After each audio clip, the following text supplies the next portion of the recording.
Bonjour à tous, bienvenue au Meetup Tomorrow Fab. Alors, pour cette occasion, il est bon quand même de revenir sur le concept des Meetup Tomorrow Fab. Il faudrait savoir que l'agence Côte d'Ivoire PME, accompagnée par son partenaire, la GIZ, qui représente la coopération allemande, initie ou accompagne la création d'un cluster TIC en Côte d'Ivoire. Et donc, justement, le Meetup Tomorrow Fab, en fait, s'institue un peu comme un cadre d'échange en ligne, de partage d'expériences autour de problématiques, autour de sujets, d'enjeux liés, en fait, au secteur numérique ivoirien. Alors, pour ce troisième panel de haut niveau, puisque nous en avons eu antérieurement deux autres, nous allons aborder aujourd'hui un thème qui est d'importance et donc qui tourne autour de la propriété intellectuelle, innovation numérique et cluster TIC, enjeux et opportunités pour la Côte d'Ivoire.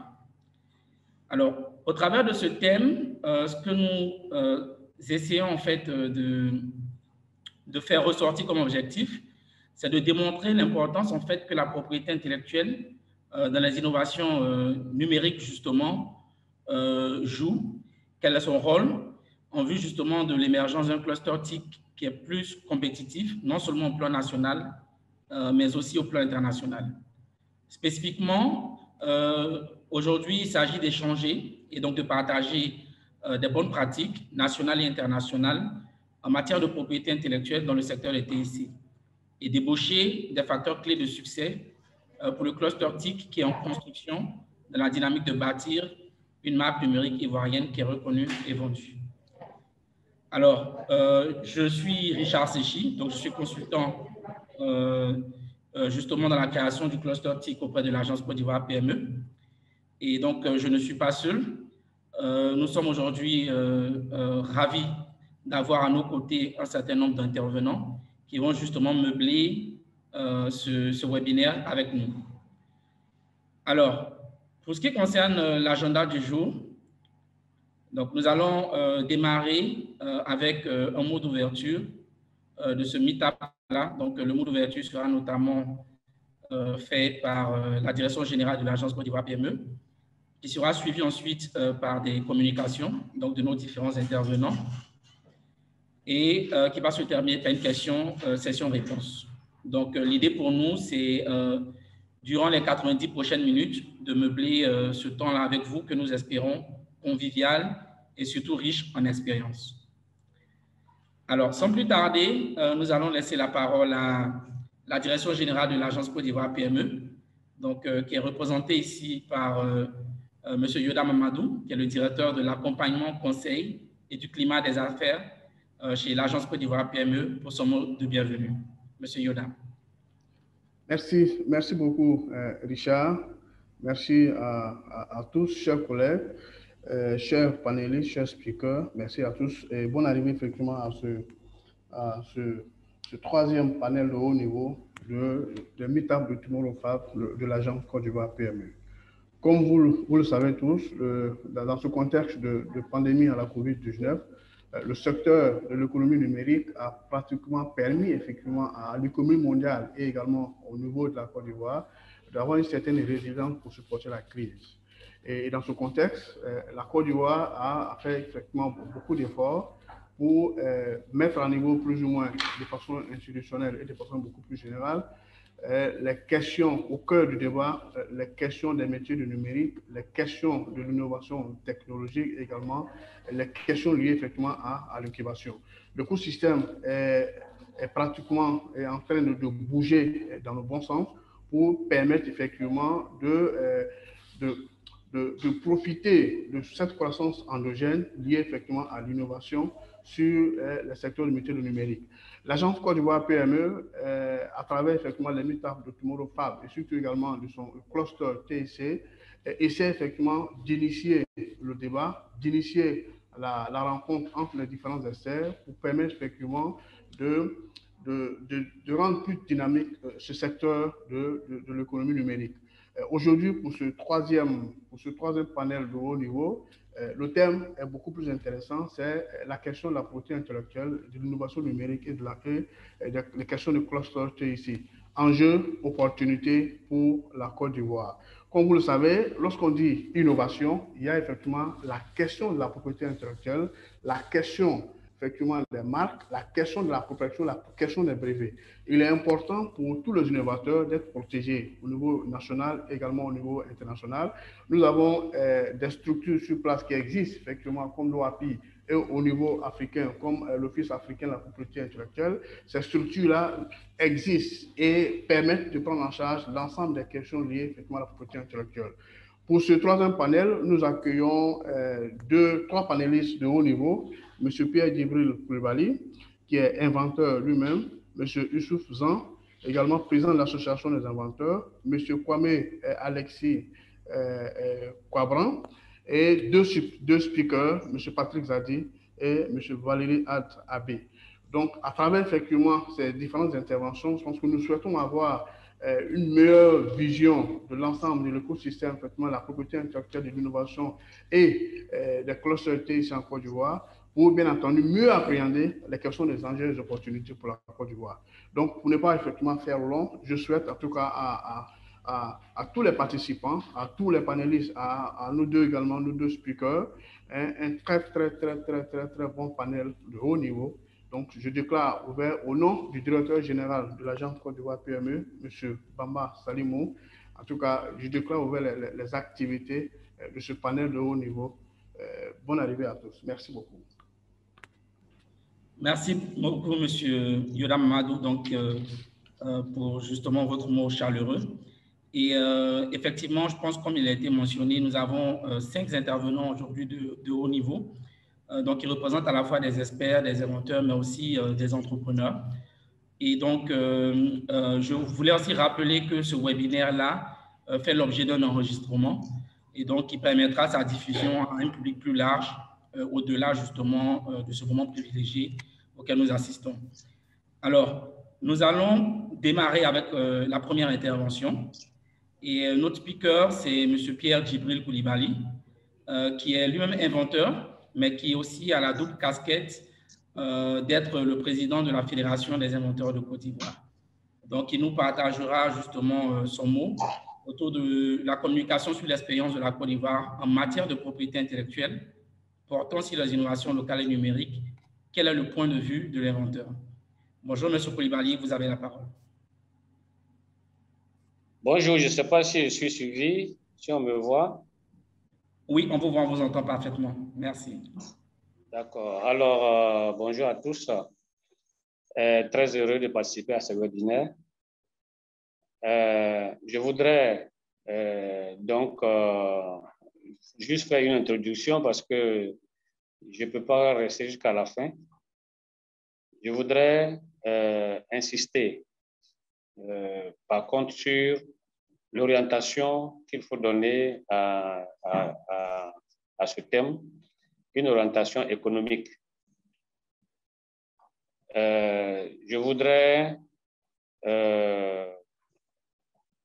que nous puissions voir un peu le domaine du numérique et des TIC sous la forme d'outils économiques, d'outils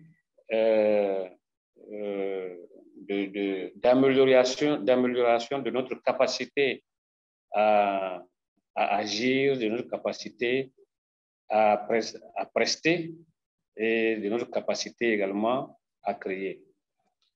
Les outils numériques, bien sûr, on peut parler de conception, c'est pour ça souvent quand on parle également de propriété intellectuelle, certains s'étonnent un peu qu'on puisse rattacher les créations numériques à la propriété intellectuelle. Pourtant, c'est quelque chose de fondamentalement important. Nous pensons que s'il n'y a pas de protection, s'il n'y a pas s'il n'est pas possible, n'est-ce pas, de préserver l'effort de création, l'effort de créativité, l'effort de conception par un titre de propriété, évidemment, il est difficile de s'en sortir enfin, de s'en sortir en étant gagnant, puisque l'objectif étant l'objectif économique. Donc, je voudrais, pour introduire le thème, insister sur le fait qu'il faut garder à l'esprit la nécessité économique. Je voudrais également insister sur le fait que les outils informatiques, les outils que nous avons aujourd'hui, les outils de communication, tout ce qui concerne nos supports en matière numérique, moi je les appelle des outils économiques. Voilà, je pense qu'un portable, un téléphone portable, un ordinateur, etc., peut être considéré un peu comme un partenaire, comme un participant, n'est-ce pas, à notre productivité, et donc devrait être parfaitement programmé pour nous permettre d'être plus efficaces. Il y a plusieurs niveaux de déclinaison concernant donc les outils du numérique. Il y a l'utilisation qu'on peut faire d'un contenu qui existe déjà et qui est un contenu commun, mais là où on peut tirer le plus grand bénéfice de ces outils et là où on peut, en tant qu'utilisateur, mais surtout en tant que concepteur, là où on peut tirer le plus grand bénéfice, c'est apporter des réponses, des solutions à la capacité à notre instrument numérique, là, le support numérique, de répondre à nos attentes, d'être des compléments pour rendre plus efficaces nos interventions et notre productivité. Voilà un peu sur lequel je voulais insister, qu'on puisse regarder la chose sur le plan économique, qu'on puisse regarder la chose comme étant un enjeu économique, qu'on puisse ne pas voir uniquement un outil où on serait en train d'aller se distraire, de perdre le temps, etc. Mais c'est le côté rentable. Nous, on a eu dans le temps à développer un séminaire, hein, une sorte de formation que nous avons intitulée l'informatique rentable. L'informatique rentable, c'était pour apprendre à tout un chacun à son poste, parce qu'aujourd'hui, on a des ordinateurs partout, nous avons tous des téléphones portables à partir desquels on peut faire pas mal de choses. Mais nous formions les uns les autres, nous informions les uns les autres, surtout les dirigeants, à l'aspect rentabilité des outils dont nous disposons. Et ça devient très, très, très intéressant lorsque le contenu est conforme à nos attentes. Donc, je voudrais donc dire aux différents acteurs, aux différents opérateurs, ceux qui sont capables de faire la conception, qu'il faut penser à la rentabilité des outils que nous mettons à la disposition des uns des autres. Bien sûr, ce que nous disons, c'est à la disposition de l'ensemble de la population, mais également, c'est à la disposition de l'ensemble des entreprises et des services, même de l'administration. À tous les niveaux, nous pouvons admettre et nous pouvons considérer que nos outils, nos équipements numériques sont des facteurs qui doivent participer à la rentabilité de nos activités. Voilà un peu ce que je voulais dire en introduction. Merci.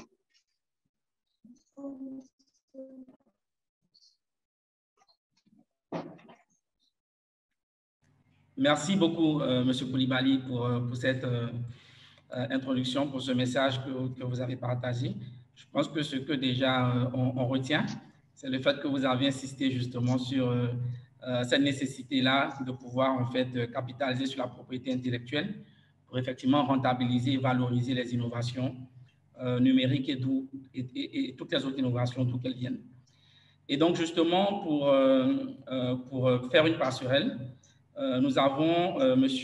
Kwabran Alexis Kwame, donc, qui est le coordonnateur des services techniques au niveau de l'Office ivoirien de propriété intellectuelle. Il est bon de savoir que M. Kwame totalise de très longues années à l'Office ivoirien de propriété intellectuelle, notamment dans son poste actuel, en qualité de coordonnateur des services techniques. Il totalise près de 16 années, donc en charge de la coordination des services brevets, signes distinctifs, informatique et documentation.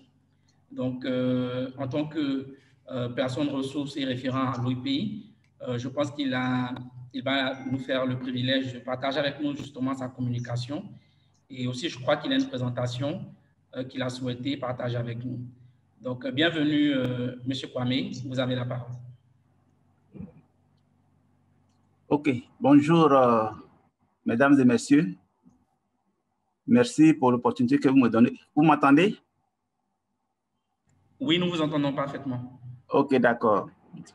Merci pour l'opportunité que vous me donnez de pouvoir échanger avec vous sur cette question concernant la propriété intellectuelle et voilà, concernant la propriété intellectuelle et l'innovation numérique. Je vais aussi dans le même sens que M. Djibril, le président des inventeurs.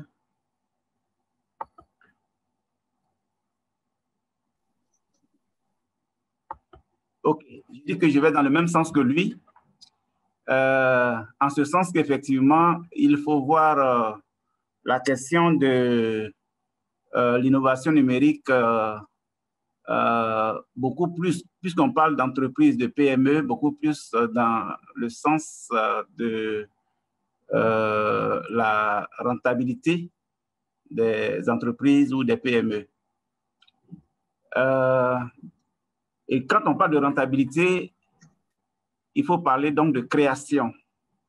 C'est vrai qu'aujourd'hui, le numérique et tout ce qui est comme outil numérique, nous les utilisons. Mais dans nos pays en développement, on est pratiquement des utilisateurs. C'est vrai que certaines entreprises commercialisent, mais on fabrique très peu. L'objectif pour nous dans cette communication, c'est d'interpeller les uns les autres à s'orienter un peu vers la fabrication, vers la conception. Et quand on conçoit, quand on fabrique, il faut penser à la protection. Et c'est là qu'intervient la propriété intellectuelle. Puisque la commercialisation, c'est vrai, quand on commercialise, on peut faire certaines protections, mais souvent, quand les structures de création, les structures qui ont conçu sont à l'extérieur, très souvent, quand ça vient, c'est déjà protégé. C'est pour vous dire que la propriété intellectuelle, bon, malheureusement, je ne sais pas, on ne me voit pas, et pourtant, j'ai... Mais si on voit déjà ma communication, c'est déjà bon. Donc, la propriété intellectuelle, c'est la reconnaissance d'un droit de propriété sur les créations intellectuelles, sur les œuvres de l'esprit. Donc, quand vous avez créé, il est bon que l'autorité publique reconnaisse vos droits sur ce que vous avez créé. Et si l'autorité publique n'a pas reconnu vos droits, vous avez créé certes, mais la chose ne vous appartient pas. C'est un peu comme si quelqu'un acquiert un terrain, acquiert une parcelle de terre et il n'a pas les papiers, il n'a pas les titres de propriété au niveau foncier. Si demain quelqu'un d'autre usurpe ce terrain, cet espace, il n'aura rien pour rester en justice. La propriété intellectuelle, c'est la même chose. Vous avez créé quelque chose de votre pensée, de votre capacité intellectuelle, Mais si vous n'avez pas de titre qui dit que cela vous appartient, demain, quelqu'un d'autre peut l'utiliser. Quelqu'un même peut vous l'arracher. Et vous n'aurez absolument rien pour vous défendre. Et donc, en Côte d'Ivoire, c'est l'Office ivoirien de la propriété intellectuelle que l'État a mis en place pour soutenir les inventeurs, les créateurs et leur donner un titre de propriété afin qu'ils puissent défendre leur création intellectuelle. Je voudrais, puisqu'on parle de création numérique, je voudrais vous montrer qu'aujourd'hui, dans le monde, l'industrie automobile, les industries minières existent, les grands groupes, les torréfacteurs et autres existent, mais l'expérience montre que ce sont les industries qui sont dans le domaine du numérique aujourd'hui qui prospèrent. Pour cela, j'ai fait quelques recherches et il se trouve que au niveau de la cotation boursière, vous savez bien que quand une entreprise est cotée au niveau de la bourse, ça signifie que c'est une entreprise à qui on a confiance, en qui les investisseurs ont confiance. Et c'est aussi une entreprise qui se porte bien. Et quand on a fait le top 10 des meilleures entreprises qui sont cotées en bourse en 2020, je pourrais dire même en 2021 parce que c'est depuis le 5 décembre 2020 que ces statistiques ont été mises en place. Ça a été fait par BFM Bourse.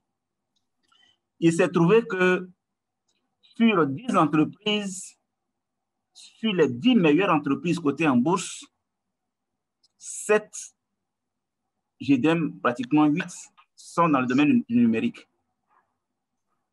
Seulement une entreprise chinoise qui est dans de l'Arabie Saoudite plutôt, qui est dans le domaine du pétrole, et puis une entreprise américaine dans le domaine de l'automobile, et puis une autre entreprise chinoise dans le domaine de l'import-export.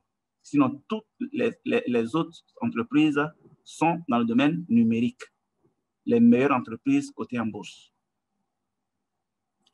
Et sur 9 ans, donc depuis 2012 jusqu'en 2021, il y a Apple qui est toujours en tête, qui est la meilleure entreprise cotée en bourse.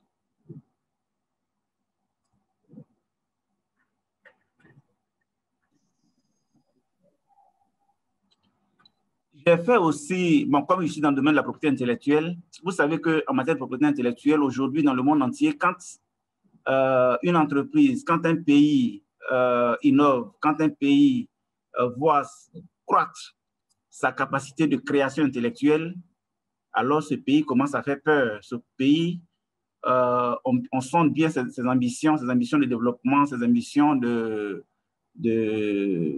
création de valeur, de création d'entreprise. Et quand on regarde, avec les statistiques de l'Organisation mondiale de la propriété intellectuelle, on se rend compte que la Chine est au-dessus en 2020, avec les statistiques.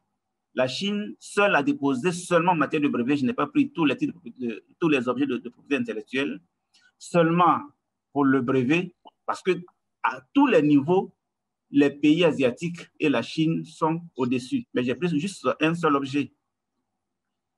Et seulement pour les brevets, la Chine, pour 2020, a déposé 1 400 661 brevets. Et en proportion, ça fait 43,63% de tous les dépôts de brevets au niveau mondial. Suivi des États-Unis, qui n'ont que 19,36%. Après, c'est le Japon, la Corée, qui suivent. Mais dans tous les cas, on se rend compte que ce sont les pays asiatiques. Non seulement ce sont les pays asiatiques, mais ce sont les pays qu'on dit émergents pratiquement qui sont à la tête.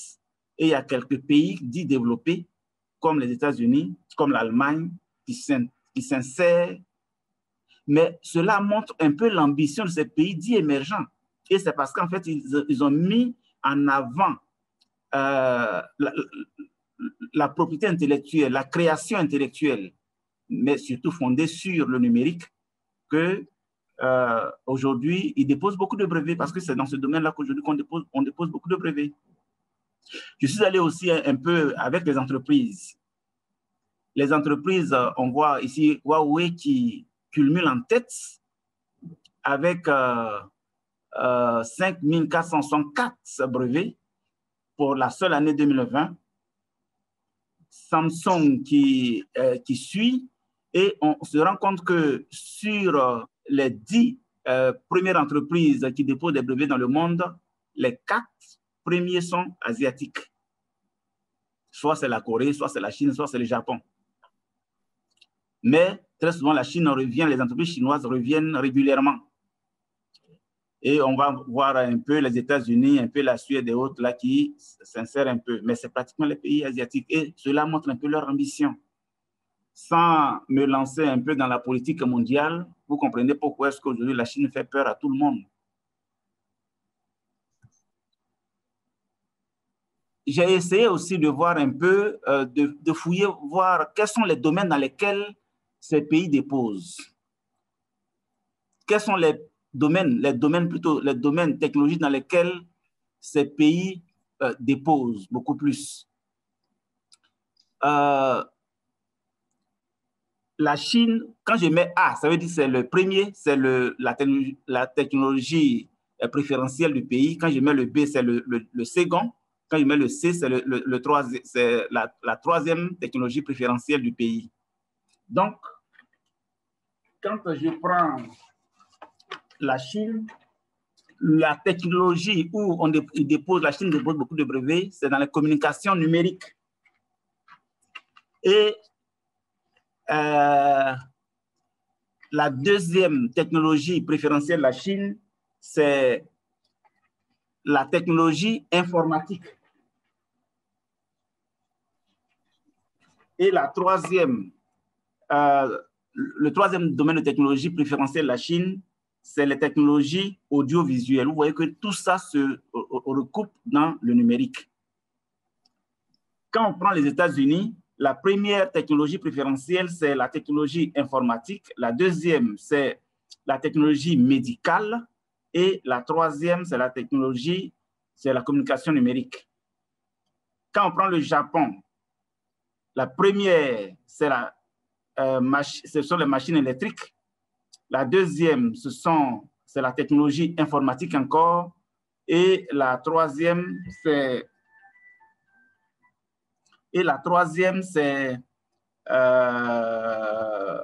l'industrie, les instruments de mesure sont les instruments de mesure.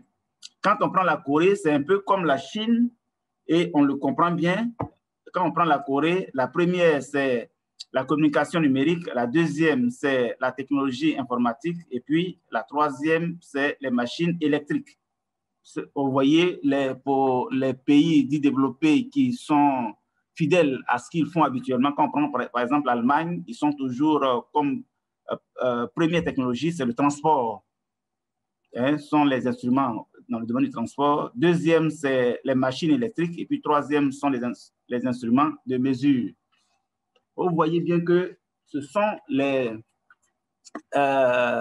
technologies dans le domaine numérique qui font qu'aujourd'hui, il n'y a plus de dépôts dans ces pays asiatiques et qui font que ces pays asiatiques sont les meilleurs. Il faut dire que quand on regarde un peu les chiffres d'affaires, par exemple, de Huawei Technologies, on peut dire qu'ils déposent les dossiers, oui, mais bon, en quoi est-ce que c'est rentable financièrement? Mais les chiffres d'affaires, le chiffre d'affaires de Huawei Technologies dépasse plusieurs fois, excusez-moi du thème, mais le budget du plus grand pays de l'Afrique, de l'un des plus grands pays de l'Afrique, le Nigeria. Vous voyez? Et avec même la situation pandémique due à la COVID-19, Huawei confirme et a confiance, dit qu'ils ont confiance qu'ils peuvent maintenir leur capacité de résilience et garder la dynamique pour rester toujours concurrentiel. Pourquoi? Parce qu'ils fondent leur économie sur l'innovation, sur la création et sur la protection et la valorisation de ces créations-là.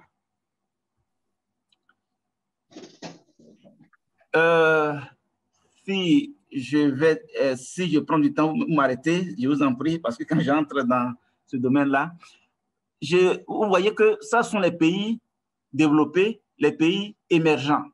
On voit bien que leur économie est fondée sur la création intellectuelle. Quand on prend les pays à revenus faibles ou les pays intermédiaires en 2020, on voit certains pays qui tendent vers l'émergence, comme le Brésil, qui dépose aussi, qui commence à déposer beaucoup de brevets. Et on se rend compte qu'effectivement, quand un pays commence à déposer beaucoup de brevets, très souvent, facilement, il atteint l'émergence. Parce que déposer un brevet permet la création d'industries. Et donc, ça permet aussi de donner du travail à ceux qui n'en ont pas. Vous voyez là, quand on vient vers chez nous, l'Afrique, au Maroc, 2730 brevets, c'est quand même encourageant. Alors qu'on voit ailleurs, ce sont des milliers, des dizaines de milliers, des centaines de milliers ou même le million. Ici, le Maroc a fait 2730 brevets en 2020.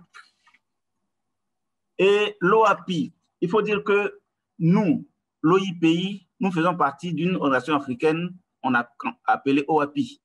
Ce sont des pays pratiquement francophones. Et il y a par exemple le Ghana qui fait partie d'un autre groupe de pays, 17 autres pays qu'on appelle ARIPO. L'ARIPO a déposé 868 brevets en 2020, alors que l'OAPI a déposé 514 brevets en 2020. Et les 514 brevets, c'est pour 17 pays, alors que le Maroc seul a déposé 2730. Ça veut dire que la Côte d'Ivoire fait partie des 514 brevets déposés. Et en passant, il faut dire que nous déposons environ 20 brevets seulement par an. Je ne voudrais pas commenter cela. Il faut dire que notre économie, au départ, effectivement, on le sait tous, est basée sur l'agriculture. Quand on allume la télévision, la une, on le dit, notre économie est basée sur l'agriculture. Mais à un certain moment, lorsque la crise économique a commencé à venir vers les années 80, avant ça, on a parlé même du miracle économique. Mais à partir des années 80, le chef de l'État, Houphouët-Boigny, a pensé à diversifier les outils de production et donc à jeter un regard vers l'industrialisation. C'est vrai que créer une industrie, c'est vrai, mais il faut aussi mettre en place les outils nécessaires ou l'environnement nécessaire pour que les industries vivent. C'est pour cela que l'OIPI a été créé comme EPN. C'est pour cela que la Côte d'Ivoire est allée à différents accords au niveau international, de sorte que si vous déposez par exemple un brevet en Côte d'Ivoire, vous avez la possibilité de l'étendre à l'extérieur, donc les accords internationaux. La Côte d'Ivoire est allée aussi signer des accords. Aujourd'hui, vous avez au niveau de l'OIPI, si vous y venez, vous avez la possibilité d'avoir à votre possession toutes les technologies au niveau mondial qui ont été déposées comme brevets.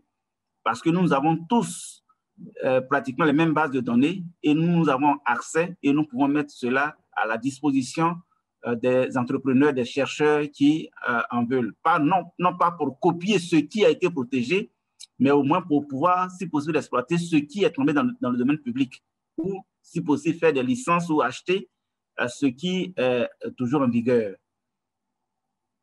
Il y a aussi, en tant qu'État, on organise des rencontres B2B entre opérateurs économiques et inventeurs. Il y a aussi les prix. Avant-hier, il n'y a pas longtemps, il y a eu Abidjan Innova. Il y a les prix du jeune inventeur, il y a le prix du patronat qui existe, il y a le prix ASCA qui existe. Donc, tout ça, c'est fait pour encourager la créativité, la création intellectuelle.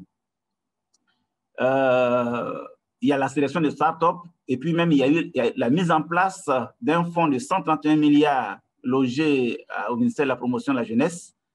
Voilà, pour tout ça, pour encourager les start-up, pour encourager les entreprises innovantes. Qu'en est-il de la protection des innovations dans le domaine numérique en Côte d'Ivoire et dans la sous-région? Les chiffres que je vous ai montrés pour ce qui concerne les pays développés, quand on prend les États-Unis, quand on prend la Chine, le numérique, sous toutes ses formes, se protège par brevet. Mais nous, dans notre législation, on ne protège pas tout par brevet. Chez nous, le numérique se protège par brevet à condition que la création soit nouvelle et que cette création ait une activité inventive, c'est-à-dire que la capacité de la création soit importante et que cette création soit susceptible d'application industrielle. De ce point de vue, les logiciels et les programmes d'ordinateur, a priori, ne sont pas protégés par brevet. Je ne dis pas que ce n'est pas protégé, mais ce n'est pas protégé par brevet. On peut protéger aussi les créations numériques par le système des modèles d'utilité. C'est le petit brevet. Là, on a juste besoin que ce que vous avez créé soit nouveau et qu'il y ait une application industrielle.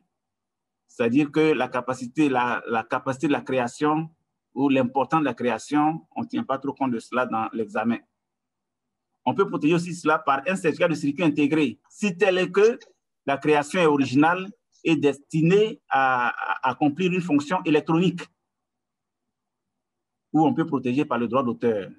C'est-à-dire que si votre création numérique n'entre pas, si vous ne peut pas être protégé par brevet, par modèle d'utilité, par certificat de circuit intégré, alors c'est seulement par le droit d'auteur. Dans tous les cas, ce que vous avez créé peut être protégé par la propriété intellectuelle. Donc, c'est par l'un de ces 4 outils. Mais le brevet est la meilleure forme de protection. C'est pour cela que les États-Unis, la Chine, le Japon, la Corée, pour mieux protéger ces créations numériques-là, parce qu'aujourd'hui, c'est ce qui est en vogue et c'est ce qui c'est ce qui peut entraîner beaucoup plus le développement. Et ils ont mis tout dans le panier des brevets pour mieux protéger ces créations-là. Quelques statistiques de type de propriété intellectuelle que nous faisons chez nous. Je vous ai dit que nous faisons environ 20 brevets par an.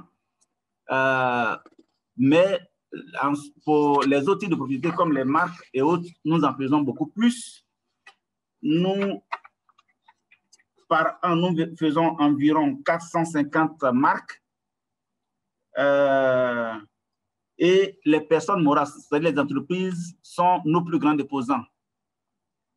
Les marques, on les connaît bien. Les dessins modèles industriels, c'est-à-dire tout ce qui donne au produit son caractère esthétique, ou sa forme, l'emballage, tout ça, on protège par dessin modèle industriel. Et là, nous faisons environ 150 par année. Et les entreprises sont nos plus grands déposants également. Les non commerciaux, les non entreprises, nous les protégeons également. Nous faisons aussi environ 150 protections par année. Et les entreprises sont nos plus grands déposants également. Mais les brevets portent sur les technologies. Les brevets portent sur les créations numériques. À ce niveau, c'est là-bas que le problème se trouve. Or, c'est par les brevets qu'on construit de nouvelles entreprises. Les marques, les dessins modernes industriels, les non commerciaux, ça peut être des entreprises extérieures qui viennent s'installer, qui se protègent chez nous. Mais les brevets sont des créations nationales qui peuvent permettre la naissance d'entreprises nationales. À ce niveau, il y a problème parce qu'on n'a qu'environ 20 brevets par année. Et ce n'est pas les entreprises ne protègent pratiquement pas, c'est pratiquement les personnes individuelles, les chercheurs individuels seuls qui viennent protéger. Il y a d'importants enjeux à protéger. Monsieur le président de la FEDENSI vous l'a dit tantôt. Les enjeux sont d'abord juridiques. le président de la FNSI avait parlé d'enjeux économiques, je vais en revenir, mais je vous dis que les enjeux sont d'abord juridiques en ce sens que la protection est un moyen de protéger même le stade de la recherche. Et la protection qu'on fait au premier déposant, j'insiste, premier déposant, parce que si vous avez créé, que vous n'êtes pas protégé, que l'autre vient créer la même chose et qu'il est le premier à déposer chez nous et qu'il a le titre, vous n'avez pas de titre et vous pouvez être défait de votre propriété. Donc, la protection accordée au premier déposant lui confère le monopole d'exploiter la création lui seul ou d'autoriser ou d'interdire à d'autres personnes, à des tiers, de l'exploiter. Le titre de propriété permet aussi à l'entreprise ou à la personne qui a le titre de concevoir des licences, c'est-à-dire de louer son titre de propriété à quelqu'un d'autre qui va l'utiliser, qui va lui reverser des royalties. Le titre de propriété peut permettre donc à l'entreprise ou à la personne qui a protégé, qui a le titre, de pouvoir céder son titre en vendant le titre et en prenant de l'argent pour peut-être continuer d'autres activités ou faire d'autres investissements.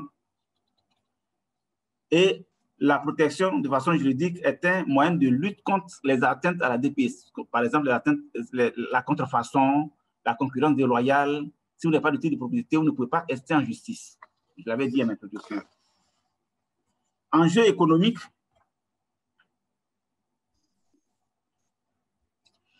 Enjeu économique, la protection est un moyen qui favorise la promotion et la valorisation des résultats de la recherche. Ça permet la création d'une activité économique autour du titre et la commercialisation de l'invention brevetée.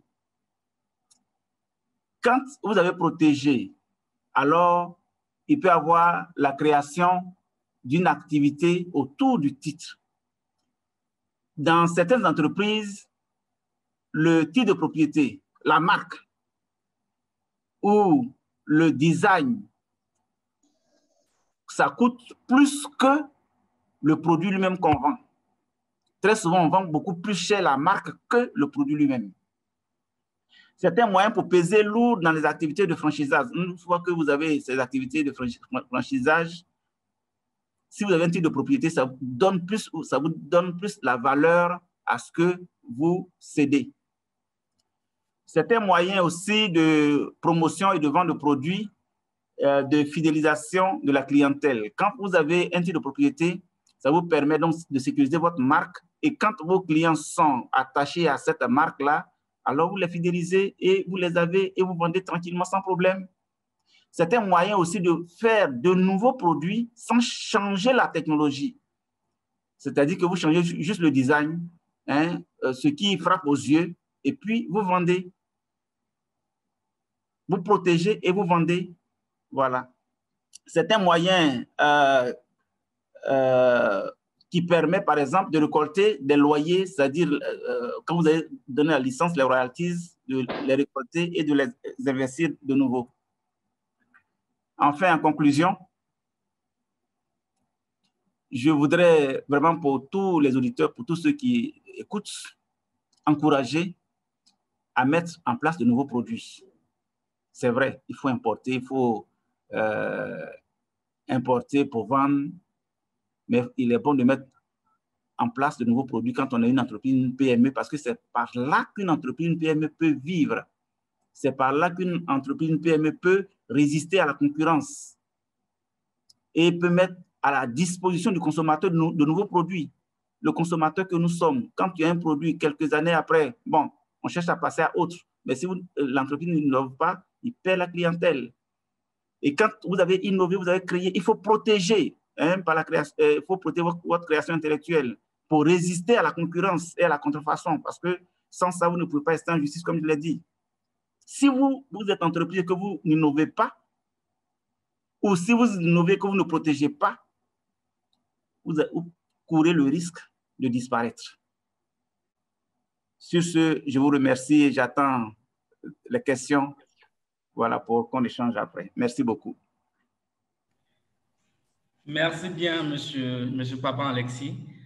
Merci pour cette présentation qui, pour moi, personnellement, a été très édifiante et donc qui, justement, a permis de lever, je pense, un point de voile sur les réalités ici aujourd'hui pour tout ce qui concerne effectivement la propriété intellectuelle en Côte d'Ivoire et ailleurs. Et donc, je pense que ce sera l'occasion pour les intervenants de bien noter leurs questions tout à l'heure pour la session de questions-échanges. Alors, nous avons un troisième intervenant en la personne de M. Patrick Zadi. Et donc, M. Patrick Zadi est le fondateur et le coordonnateur d'un projet qui est l'Africa Blockchain Team. Donc, je pense qu'il nous en fera part. Et il est aussi par ailleurs consultant juridique et fiscal dans un cabinet d'audit qui est bien connu sur la place. Il faudrait savoir que pour tout ce qui concerne le secteur numérique, on a un grand démembrement en termes de branches, donc que ce soit en termes de hardware, en termes de logiciels, en termes d'informatique, de big data. Et de plus en plus, on a des secteurs en pointe, on a des tendances en pointe, on a des disciplines qui émergent, dont la blockchain. Et donc, je pense que ce sera l'occasion justement pour Patrick Zadi de lever un point de voile sur justement ce qu'il fait en ce moment et pas plus particulièrement aussi sur les challenges qu'il identifie aujourd'hui relativement justement à son projet innovant. Donc, Patrick Zadi, soyez la bienvenue, vous avez la parole. Merci beaucoup, Richard. Comme Richard l'a dit, je suis Patrick Zadi.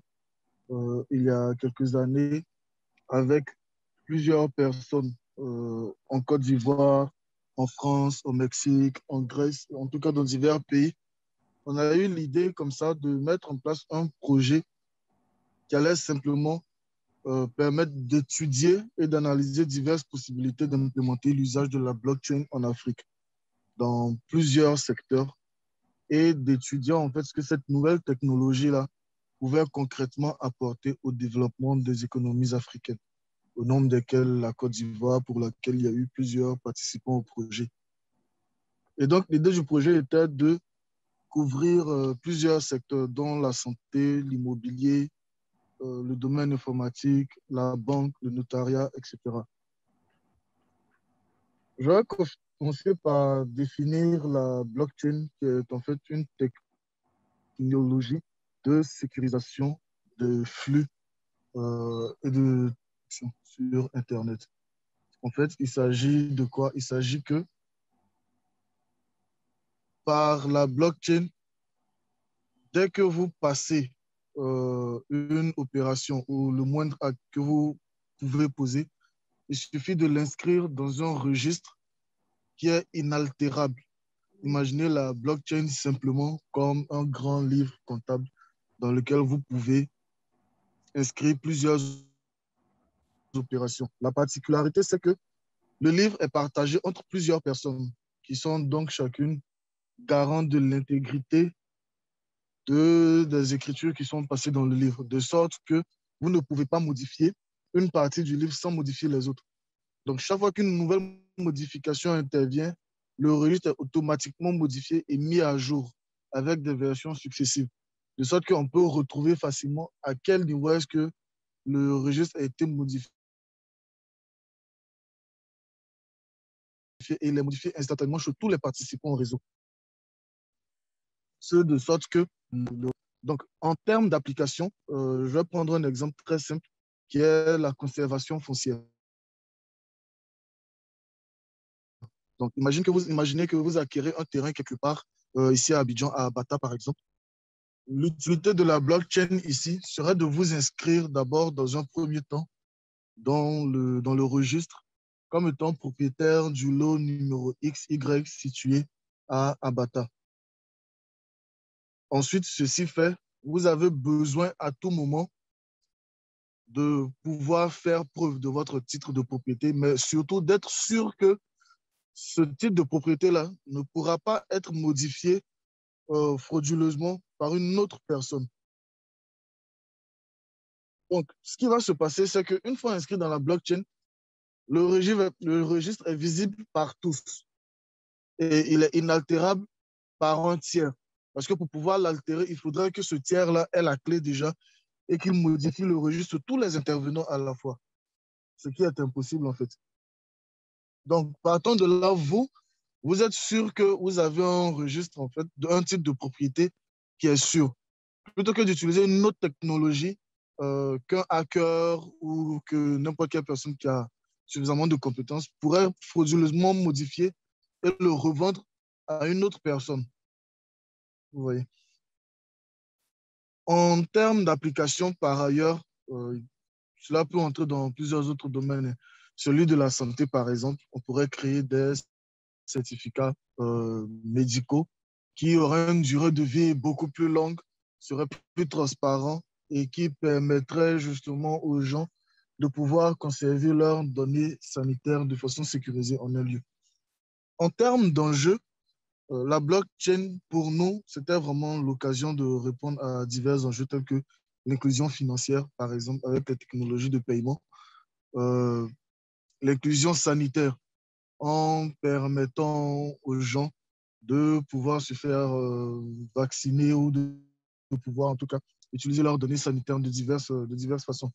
Mais également, il y a la sécurisation et la transparence des chaînes logistiques. Par exemple, dans le domaine du cacao, on sait que vous avez, par exemple, les pisteurs qui s'en vont acheter le cacao à certains endroits. Et ensuite, le cacao va suivre vraiment, va passer de main en main jusqu'à arriver sur votre grand opérateur mondial, sur votre grand chocolatier. Aujourd'hui, il existe divers processus de certification en fait, de l'origine de votre cacao. Et donc, de bout en bout de la chaîne, il suffirait d'avoir une blockchain publique dans laquelle seraient inscrites au fur et à mesure les informations sur votre cacao. De sorte que vous, en fin de chaîne, vous pouvez certifier qu'il a été cultivé dans de bonnes conditions, que les enfants n'ont pas participé à sa production, donc cela permettrait de lutter contre le travail des enfants, et qu'il n'y a pas eu de fraude. Pourquoi? Parce que si à un moment ou à un autre, pour ses intérêts personnels, l'un des intervenants de la chaîne était tenté de modifier les informations qui y sont inscrites parce que peut-être elles ne l'arrangent pas, vous pourriez retrouver exactement à quel niveau de la chaîne est-ce qu'il y a eu une modification. Donc là, en tout cas, il y a vraiment beaucoup de domaines d'application. Pour en revenir au thème d'aujourd'hui, l'utilité pour nous de la propriété intellectuelle, c'est que pour les PME aujourd'hui, vous pouvez à chaque fois créer de nouvelles applications. Vous pouvez créer à chaque fois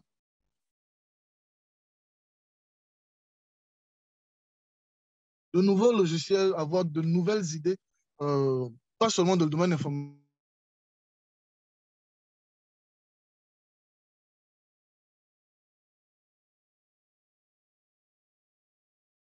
dans le domaine industriel également. Et l'une de votre activité, de nouvelles sources de financement. Et ce qu'on lui a dit, c'est que dans la mesure où son projet était innovant, l'une des pistes de financement était de faire breveter son invention. Ensuite, il suffisait de s'adresser à un cabinet comptable pour faire évaluer la valeur de son invention et la valeur de son brevet. Une fois que vous avez une valeur chiffrée de votre brevet, vous êtes capable d'en faire un apport en nature à votre société, ce qui va entrer dans le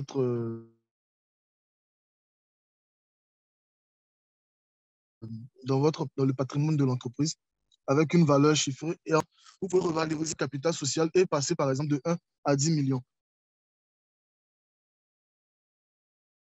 Demain, si vous voulez accueillir un investisseur, bah vous avez une société de 10 000 qui vaut 10 millions aujourd'hui grâce à votre brevet. Et s'il veut co-investir avec vous, il est obligé de tenir compte de ce que vous avez déjà apporté. Et encore que votre brevet la valeur de votre brevet peut augmenter d'année en année dû à son utilisation et à sa capacité à générer du chiffre. Donc, c'était un peu ce que je souhaitais partager avec vous. Et peut-être que les sessions de questions et réponses pourront nous permettre d'approfondir le sujet. Mais de façon globale, c'est qu'en termes d'enjeux, on a la sécurisation des flux, la sécurisation des transactions, l'inclusion financière. Et en termes d'opportunités, on a justement le financement des entreprises, par exemple.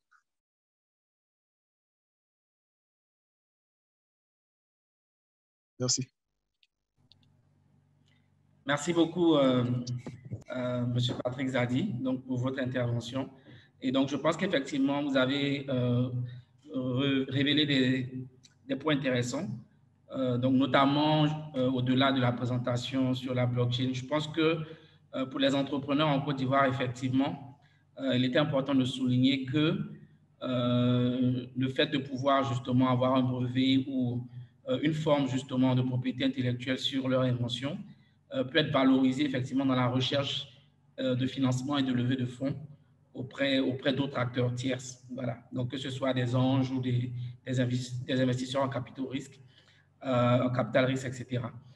Alors, nous allons passer la parole à notre intervenant suivant, qui, lui, nous vient cette fois du Burkina Faso.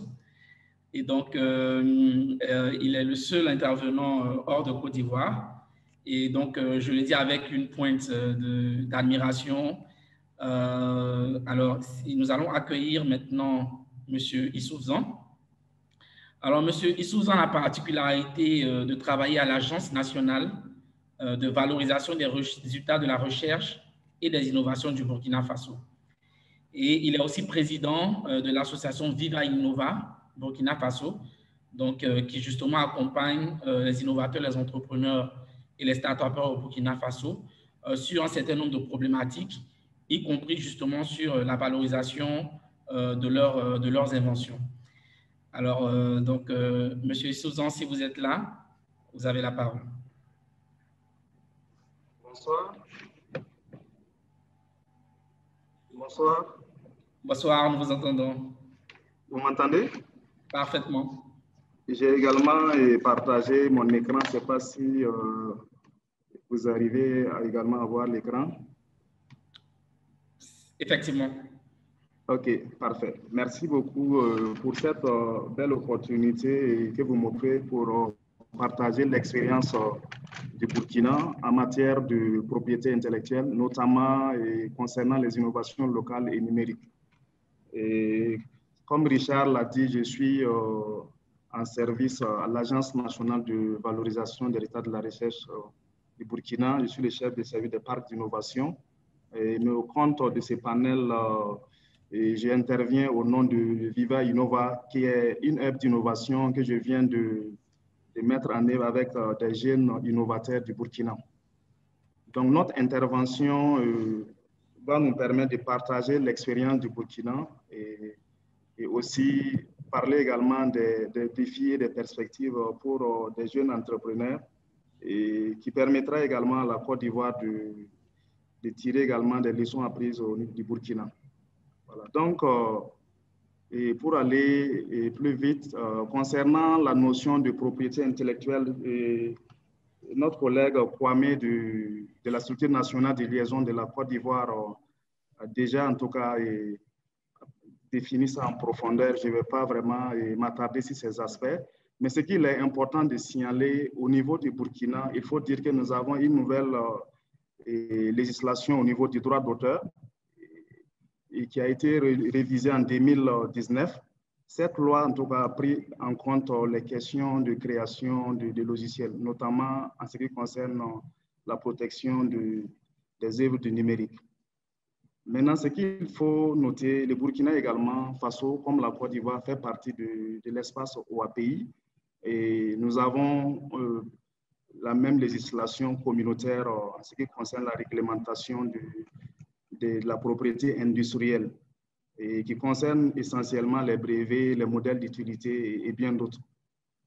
Et maintenant, ce qu'il faut noter, je ne sais pas s'il y a des entrepreneurs qui sont en ligne, il faut noter qu'au niveau de la propriété littéraire et artistique, qui concerne les droits d'auteur, nous n'avons pas besoin de faire une formalité pour pouvoir obtenir en fait un titre. Ça veut dire que dès qu'un informaticien arrive à mettre au point une œuvre du numérique, sa protection, en fait, elle est automatique. Ça veut dire qu'elle jouit automatiquement du droit d'auteur. À la différence de la propriété industrielle, à ce niveau, le dépôt est nécessaire. C'est ce qui fait qu'au niveau du Burkina Faso, nous avons une structure nationale de liaison, et CNPI, qui est également la structure similaire de la Côte d'Ivoire, qui est l'Office ivoirien de la propriété intellectuelle. À ce niveau, il faut que l'innovateur se rende à ce niveau pour faire des formalités de dépôt. Voilà. Maintenant, comme démarche, comme on parlait un peu des aspects économiques, il est important de savoir que pour pouvoir protéger une œuvre, on essaie de travailler à identifier les opportunités d'investissement ou encore les lieux, par exemple, où l'œuvre est susceptible d'être utilisée. Ça veut dire si un créateur ivoirien arrive à mettre au point un logiciel ou encore une innovation, il est important de voir les pays dans lesquels où il y a le marché. Donc, ça veut dire que la protection, elle est territoriale. C'est vrai qu'au niveau de notre environnement, l'espace OAPI, il n'y a pas que l'OAPI. Donc, c'est de penser à identifier les territoires en s'appuyant sur des économistes qui vont faire des études de marché de l'innovation. Si je prends l'exemple, par exemple, de la COVID, si un innovateur ivoirien ou encore burkinabé arrive à mettre au point une innovation, il est important de protéger non seulement dans l'espace OAPI, mais aussi dans les espaces où nous avons les possibilités d'utilisation de l'innovation. Voilà. Donc, dans cette perspective, il faut se faire accompagner par une équipe technique qui va aider à rédiger la demande de protection et également à suivre également les titres. Maintenant, l'autre enjeu qu'il faut également faire ressortir, il faut noter que la protection également a un coût. Donc, à ce niveau, on invite les innovateurs, les créateurs à prévoir en fait les coûts pour la propriété intellectuelle dans leur plan d'affaires. Donc, l'espace OAPI qui compte 17 pays, je ne vais pas traîner à ce niveau, mais ce qu'il faut noter, au niveau de l'espace OAPI, nous avons ce qu'on appelle l'accord de Bangui. Voilà, c'est vraiment le document qui encadre la propriété intellectuelle au niveau de l'espace. J'invite également les reporters du projet à lire l'accord de Bangui qui est disponible en ligne. En ce qui concerne les œuvres, je vais aller un peu plus vite. Voilà, donc ce que je conseille comme stratégie de protection, il faut noter que ce qui est conseillé, il est conseillé de faire ce qu'on appelle le cumul de protection. Ça veut dire qu'il faut utiliser plusieurs mécanismes de protection. Il y a M. Kwame qui a présenté les différents titres. Il est important de voir les titres, de faire une combinaison de titres. Je ne sais pas si vous m'entendez. Vous m'entendez? Vous me recevez? Vous m'entendez? Oui, on vous entend parfaitement. OK, d'accord. Donc, je disais qu'en termes de stratégie de protection, il faut faire ce qu'on appelle le cumul de protection. Ça veut dire que si un innovateur arrive à mettre au point un logiciel, il faut travailler à avoir un peu les possibilités, puisque dans d'autres législations, les logiciels, on peut avoir des brevets sur des logiciels. Et parfois également, dans certaines situations, au niveau de l'espace OAPI, nous pouvons également avoir la protection. Mais il est conseillé également que ces derniers également puissent déclarer en fait ces logiciels-là qui sont automatiquement protégés par le droit d'auteur au niveau du bureau. L'objectif de la déclaration au niveau du bureau permet au bureau de défendre au niveau de ce qu'il faut noter, l'innovation majeure au niveau du Burkina dans la nouvelle législation. Et la loi permet au bureau du droit d'auteur de défendre en fait les innovateurs, ce qui est déjà une opportunité pour les innovateurs qui font leur déclaration au niveau du bureau. Voilà. Maintenant, nous sommes dans le numérique. Il faut noter que également, il faut travailler à utiliser le secret, qui est l'un des moyens également de la propriété intellectuelle. Souvent, on n'en parle pas. Ça, c'est un des moyens. Donc, il faut travailler également à utiliser des codes, à limiter les codes d'accès au niveau des logiciels développés. Voilà, donc les secrets le plus célèbre, on parle toujours de Coca-Cola, qui est toujours dans les secrets et depuis plusieurs années. Alors, donc, pour être plus pratique, j'ai pris un exemple d'un téléphone. Vous voyez, ce téléphone qui est matérialisé, nous avons la possibilité de faire un cumul de protection. Ça veut dire qu'au niveau du circuit électronique, il est possible d'avoir un brevet. Au niveau des logiciels, des pilotages de consommation, au niveau des dispositifs, des protocoles de communication, même des procédés de fabrication voilà, du téléphone. Mais également, nous pouvons également en faire une marque. Ça veut dire que le nom du téléphone, nous pouvons voir également le modèle. Voilà, M. Kwame parlait un peu des dessins et modèles industriels. Ces modèles sont protégeables dans l'espace OAPI. Les sonneries également, et bien d'autres. Voilà. Maintenant, pour aller plus concrètement, j'avais parlé et également qui travaille en collaboration également avec le bureau ivoirien du droit d'auteur. Nous avons une structure nationale de liaison, nous avons des structures qui génèrent des résultats de la recherche, l'ANVA. Il y a également des instituts de recherche qui génèrent des résultats. Il faut également noter que nous avons également l'agence et au niveau nous avons l'association également burkinabé des inventaires innovateurs. Donc, c'est un peu cet environnement en fait qui permet de générer des innovations. Nous avons des incubateurs au niveau du Burkina et Viva Innova que nous avons créé est un incubateur. Nous encourageons régulièrement les innovateurs dans la protection. Maintenant, comme expérience en termes de protection, d'innovation locale, nous avons eu la chance d'accompagner un jeune, voilà, ça c'est dans le domaine agro-silvo-pastoral, voilà, qui a mis au point un dispositif hors sol. Et actuellement, cette innovation a été brevetée à l'OAPI et l'innovateur a pu évaluer son brevet et il a pu obtenir un financement. Et grâce à, voilà, au FAIRCIT, qui est un forum également que nous organisons au niveau du Burkina, voilà, par le ministère de l'enseignement supérieur. Et cela témoigne l'intérêt en fait, de la propriété intellectuelle. Cet innovateur n'avait pas de ressources. Il n'avait que son idée, il a pu avoir les brevets. C'est grâce aux brevets qu'il a pu lever des fonds, qu'il a pu même obtenir un prix au niveau du Forum national de l'innovation. Un autre innovateur également, qui est également notre fierté, ça c'est une chambre froide, et voilà, et qui est également protégé à l'OAPI.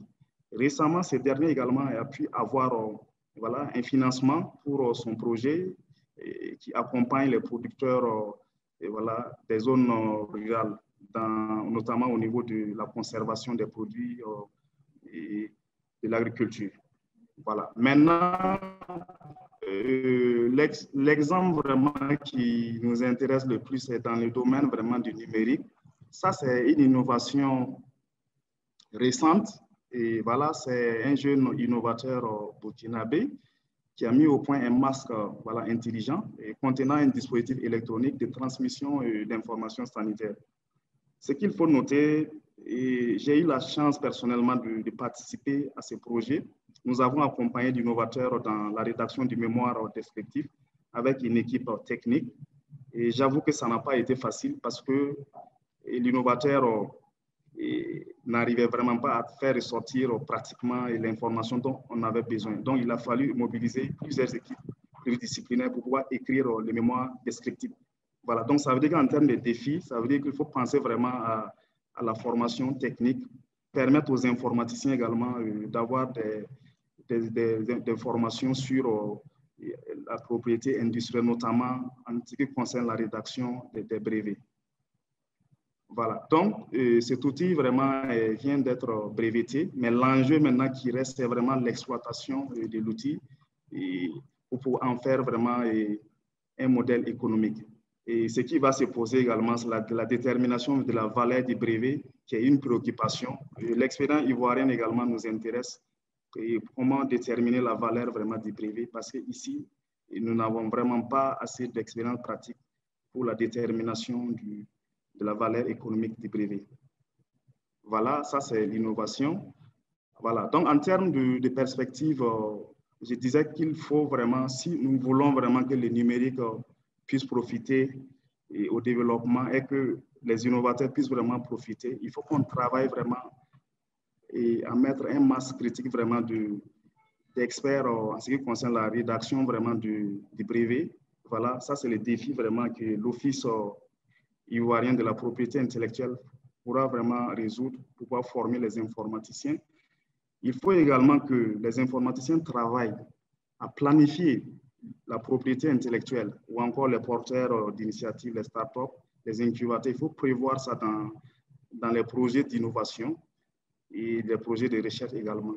Maintenant, l'autre défi, c'est l'effectivité vraiment de la propriété intellectuelle. L'autre chose est de protéger, mais il faut savoir est-ce qu'effectivement on arrive vraiment à profiter, est-ce qu'on arrive à suivre. Là, il va falloir travailler à faire de la veille technologique et travailler également à déterminer vraiment des modèles économiques d'exploitation de ces brevets au niveau local.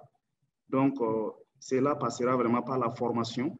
Et il faut qu'on forme vraiment nos innovateurs dans les stratégies de négociation pour qu'ils puissent mieux négocier avec les investisseurs et également, notamment dans la rédaction des contrats, voilà, des contrats de partenariat. Et comme perspective au niveau de Viva Innova, nous avons eu la chance d'obtenir un projet d'incubation numérique. Et cette année, nous travaillerons en tout cas pour accompagner la filière musicale. Et dans la dynamique, le numérique vraiment sera au cœur de ce projet. Et nous allons travailler à comment exploiter vraiment les plateformes digitales en ligne et comment gérer vraiment les questions de droits d'auteur des artistes à travers ces plateformes numériques. Et je ne vais pas être trop long. Ce que je voulais vraiment ajouter, il faut dire que la propriété intellectuelle, elle est importante. C'est par où les choses commencent.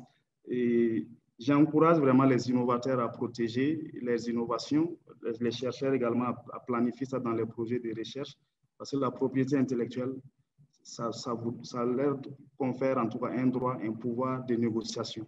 La particularité du numérique est que les innovations sont complémentaires. Donc, protéger au niveau du numérique donne vraiment la possibilité aux créateurs de projets, aux startups, de pouvoir négocier, notamment avec des multinationales qui sont vraiment en avance. Parce que M. Kwame a présenté les chiffres. Quand on regarde le modèle chinois, les Chinois sont en avance. Mais nous pouvons également répliquer à ce niveau pour pouvoir également jouer dans la cour des grands. Parce qu'aujourd'hui, nous ne pouvons pas vraiment nous en passer du numérique. Et nous sommes vraiment dans l'économie du numérique. Il faut vraiment accompagner. C'est-à-dire que les choses sont en train vraiment de bouger au niveau du Burkina et également en Afrique de façon générale. Et il faut qu'on travaille vraiment à former également même les juristes de la propriété intellectuelle. Et ce qu'il faut noter également, moi j'ai eu la chance de bénéficier d'une formation à l'OAPI et qui m'a permis d'avoir vraiment cette formation-là en propriété intellectuelle, notamment le volet économique de la propriété intellectuelle. Je ne vais pas être trop long et je vais rester vraiment disponible pour répondre aux questions, et notamment l'expérience du Burkina. Ces jeunes, en tout cas, ont eu la chance de lever des fonds auprès des investisseurs grâce à leur titre de propriété intellectuelle, et ce qui montre en tout cas à quel point la propriété intellectuelle elle est importante. Mais le défi vraiment reste toujours le coût de la propriété intellectuelle qu'il faut travailler vraiment. Et l'innovation au niveau de l'OAPI est qu'au niveau des brevets, et parfois il y a des subventions pour des innovateurs économiquement faibles. Mais nous avons des innovateurs qui ont les moyens, il faut planifier dans les plans d'affaires. Je vous remercie beaucoup pour votre attention et pour l'opportunité que vous m'offrez pour partager l'expérience du Burkina. Merci. Je reste disponible pour toutes questions. Merci beaucoup, M. Issouzan. Merci pour cette brillante intervention. Je pense qu'aussi, nous avons tous été édifiés par la mise en lumière de certaines inventions de jeunes innovateurs du Burkina Faso. Et donc, je pense que nous ouvrons à présent la session de questions-réponses. Vous pourriez déjà, pour les participants qui ont des questions, les poser dans le chat QR. Et dans quelques minutes, ces questions-là seront transmises aux panélistes pour leurs réponses et observations. Nous allons donc bientôt conclure la section des interventions. Et donc, nous avons un dernier intervenant en la personne de M. Eddy Valère, et donc, qui est directeur général d'Edindia Industries et qui a notamment été médaillé d'or du récent salon des innovations d'Abidjan. Et donc, M. Eddy Valère, on dira, n'est pas nécessairement impliqué dans le secteur numérique, mais en tant qu'inventeur, je suis sûr qu'il a quelque chose à partager. Et donc, on a souhaité justement bénéficier de son expérience pratique, justement, en lien avec tout ce qui est relatif avec ces problématiques à lui, relativement à la propriété intellectuelle. Donc, M. Valère Eddy, vous avez la parole. Bonjour à tous les panélistes, bonjour à tous nos experts qui nous suivent. Et je salue aussi tous les spectateurs aussi qui viennent s'abreuver de toutes ces connaissances, de tous ces experts que nous avons là aujourd'hui. C'est vrai que nous, speakers, c'est vrai que nous participons, mais nous apprenons aussi beaucoup, surtout de l'explication de M. Kwabran, du monsieur du Burkina, et aussi du président Djibril aussi. Vraiment, c'est vraiment un plus que nous avons aujourd'hui d'avoir toutes ces informations-là qui vont nous permettre de mieux évaluer aussi nos intentions et participer aussi à l'éclosion de plusieurs brevets. Et je sais qu'il y a plusieurs inventeurs, même s'ils n'ont pas encore breveté leurs produits, qui suivent ce forum. Et je remercie la Côte d'Ivoire PME d'abord pour avoir initié cet échange. Voilà. Comme monsieur Séchi l'a dit, je suis Eddy Abbé Valère, directeur général et en même temps cofondateur de Eden Industries avec monsieur Frédéric India. Et nous sommes dans la transformation de déchets liquides de manioc en biocarburant. Il faut dire qu'à la base, je suis génie industriel, diplômé de Polytech de Bimani à Rangoon, à Soulé Pagoda plutôt. Et à la base, je suis producteur agricole. Je suis président d'une coopérative agricole, Grâce Divine, qui a été la genèse de tout ce qu'on a aujourd'hui de Eden Industries. Et nous transformons beaucoup le piment, la tomate et même aussi le manioc. Et quand on transformait le manioc, vous savez, en plusieurs dérivés, tels que l'attiqué, le placali, nous faisons ce qu'on appelle le sourage avant la transformation proprement dite. Et ce lait d'amidon-là, cet amidon-là, était déversé de manière anarchique dans les caniveaux et même sur la voirie. Je ne sais pas si vous avez fait un peu plus attention, mais c'est parce que les gens ne savent pas. À Nono, à Blocos et même à l'intérieur du pays, souvent nous avons les rues dégradées de part et d'autre. Souvent, c'est des fins, je peux dire, des faits humains, mais aussi c'est plus par rapport à l'action de l'acidité de l'amidon sur la voirie, ce que beaucoup de personnes ne savent pas. Et ce lait-là dégradait considérablement l'environnement. Donc, nous avons voulu non seulement recycler ce lait d'amidon-là, mais en faire une plus-value, voilà, afin de bénéficier totalement de toute la chaîne manioc, c'est-à-dire depuis les déchets liquides, solides et même l'amidon à proprement dit. Et nous utilisons une technologie appelée la distillation fractionnée qui est propre à nous-mêmes, qui nous permet de tirer tout l'amidon du déchet et d'en faire, de passer à l'étape de ce qu'on appelle la saccharification, de passer à l'étape du glucose et ensuite passer à l'étape de levure de la fermentation avant d'obtenir l'alcool, qui est l'alcool de base. Et c'est à partir de cet alcool de base-là qu'il est travaillé avec un distillateur, comme je l'ai dit, à notre propre technologie pour obtenir enfin le biocarburant. Voilà. Et ce projet-là a plusieurs casquettes, surtout sur le plan environnemental, de faire deux pierres deux coups, c'est-à-dire non seulement d'assainir nos lieux de transformation de manioc, que ce soit en milieu urbain comme en milieu rural. Ça permet aussi de créer encore de la richesse, de créer encore des emplois directs et indirects La preuve est notre petite unité, je peux dire petite unité parce que nous démarrons, emploie 15 personnes à l'usine et 7 personnes au niveau bureautique. Donc, vous imaginez si nous attaquons toute cette problématique-là de déchets liquides partout à Abidjan, à Gagnoa, à Boaké, et même au niveau régional, avec le Bénin et le Nigeria, qui ont beaucoup de déchets liquides. Le Burkina qui s'investit maintenant le plus souvent un peu dans la Tchéquée. Ces déchets liquides-là sont déversés, ce n'est pas bien pour l'environnement. Donc, ça, c'était sur le volet purement technique. Mais en allant sur le volet numérique, avec notre équipe, nous avons mis en place une application qui sera disponible bientôt, qui sera présentée à la presse et même aux organisations.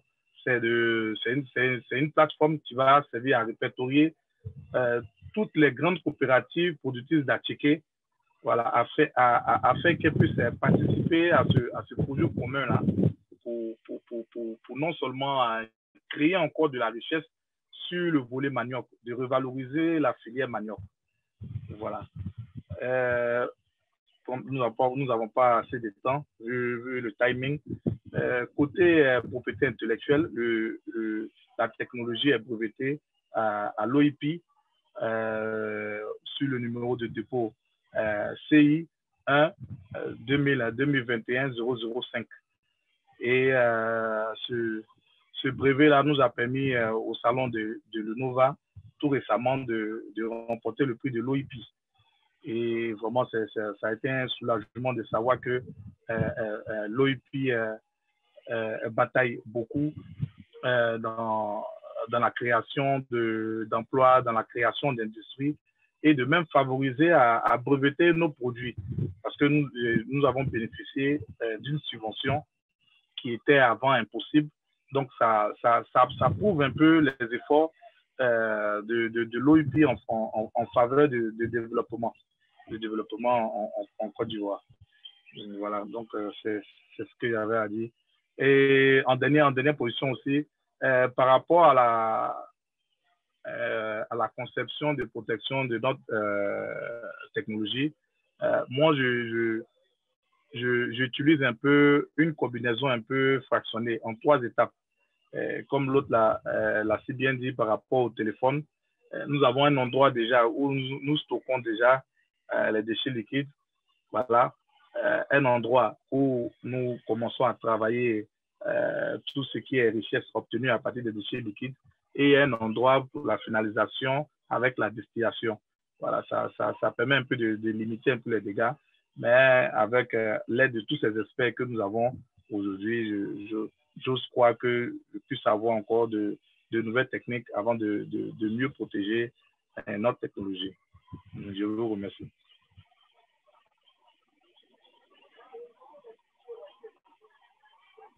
Merci beaucoup, M.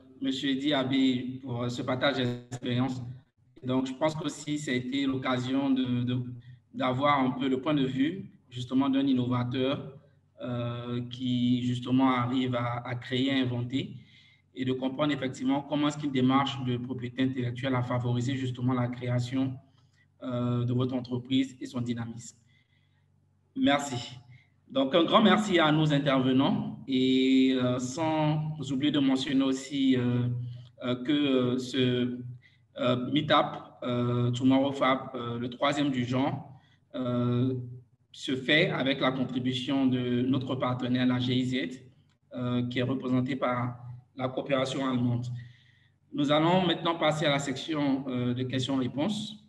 Et donc, le principe est très simple. Il y a déjà des questions que nous avons reçues dans le chat.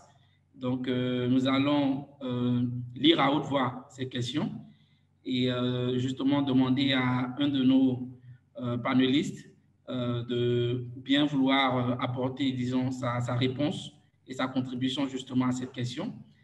Après épuisement de ces questions, s'il y a encore des participants qui souhaitent poser des questions, vous avez un petit bouton, lever la main. Vous pouvez juste cliquer sur lever la main et par la suite avoir la parole pour poser votre question. Et donc, cette section-là sera assurée justement directement par un collègue qui intervient ici aussi. Alors, pour ce qui concerne les questions, donc la première question que nous avons, c'est quelles sont les limites de la propriété intellectuelle et comment maximiser l'exclusivité de son innovation, qu'elle soit tangible ou pas.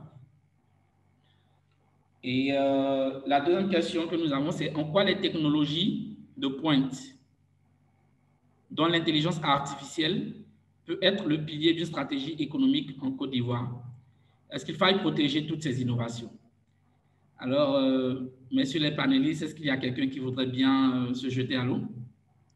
Oui, je voudrais... On m'entend? Monsieur Alexis. OK, d'accord. Je voudrais commencer par la deuxième question. En quoi les technologies de pointe, dont l'intelligence artificielle, peut être le pilier d'une stratégie économique en Côte d'Ivoire? L'intelligence, sinon les technologies de pointe dont l'intelligence artificielle peuvent être le pilier d'une stratégie économique, je l'ai dit dans ma présentation, en n'utilisant pas seulement l'intelligence artificielle ou en n'important pas seulement et vendre, mais en créant, en se lançant dans la création, et en protégeant et en valorisant. C'est les trois éléments: créer, protéger, valoriser. La valorisation, c'est le fait de fabriquer, commencer par le prototype, fabriquer après un exemplaire industriel et créer une industrie autour de cette création. Et une fois que l'industrie commence à fonctionner, alors protéger d'autres objets de propriété intellectuelle comme les marques qu'on va utiliser pour vendre le produit et pourquoi pas le nom de l'entreprise qui est le nom commercial et les designs, les différents modèles de produits qui peuvent sortir par les dessins modèles industriels. Donc voilà un peu, faut-il protéger toutes les innovations? En tant que agent de propriété intellectuelle, je vous dirais oui. Je vous dirais oui aussi de façon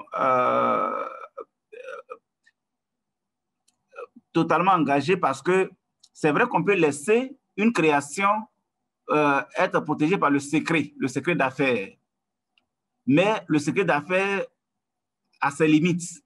Très souvent, les gens prennent le cas de Coca-Cola, c'est vrai, mais les gens oublient qu'il y a, à part Coca-Cola, d'autres ont essayé ça, ils sont tombés. C'est que le secret d'affaires, une fois que le secret est découvert, vous n'avez plus de titre de propriété. Une fois que le secret est découvert, vous risquez, vos affaires risquent de plomber, de tomber totalement, parce que ceux qui ont découvert le secret peuvent innover et fabriquer des produits qui ont de meilleure qualité que vos produits. Et donc, avoir de meilleures parts de marché et faire de sorte que vos affaires soient plombées. Donc, moi, je conseillerais de protéger votre création, votre innovation. Pour la première question, c'est un spectateur anonyme. Quelles sont les limites de la propriété intellectuelle et comment maximiser l'exclusivité de son innovation? Effectivement, la propriété intellectuelle a des limites. La première limite que je voudrais vous donner, c'est un peu le premier déposant, j'en ai parlé un peu. Si vous créez et que vous n'êtes pas prompt à venir déposer,